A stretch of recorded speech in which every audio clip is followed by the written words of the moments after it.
ঝালকাঠির কাঠালিয়ার উত্তর চড়াইল গ্রামে শুক্রবার গভীর রাতে মকবুল হাওলাদারের বাড়িতে ডাকাতি, অর্থ স্বর্ণালংকার লুট ও গুলি করে আহত করার ঘটনার সাথে জড়িত আন্তঃডাকাত দলের সর্দার 15 মামলার আসামি নান্না হাওলাদারকে গ্রেফতার করা হয়েছে।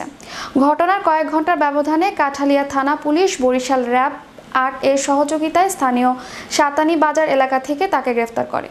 গ্রেফতারকৃত আসামির স্বীকারোক্তি অনুযায়ী ডাকাতির কাজে ব্যবহৃত একটি দেশি পাইপ গান ও 2টি কার্তুজ উদ্ধার করা হয়।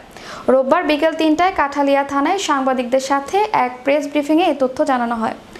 এ সময় ঝালকাঠি সার্কেল সিনিয়র সহকারী পুলিশ সুপার মোহাম্মদ মাসুদ রানা, কাঠালিয়া থানা অফিসার ইনচার্জ মোহাম্মদ নাসির উদ্দিন সরকার, র্যাব 8 এর ডিএমডি সুমন বিশ্বাস উপস্থিত ছিলেন। প্রেস ব্রিফিংয়ে জানানো হয়, গ্রেফতারকৃত ডাকাত সর্দার নান্না হাওলাদার ভান্ডারিয়া উপজেলার নয়াখালী মাটিভাঙ্গা গ্রামের সুলতান হাওলাদারের ছেলে।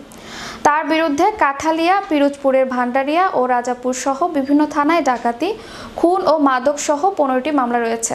সে একাধিক গ্রাক করে বিভিন্ন এলাকায় ডাকাতি সহ বিভিন্ন অপরাধ কর্মকাণ্ড পরিচালনা করে আসছিল।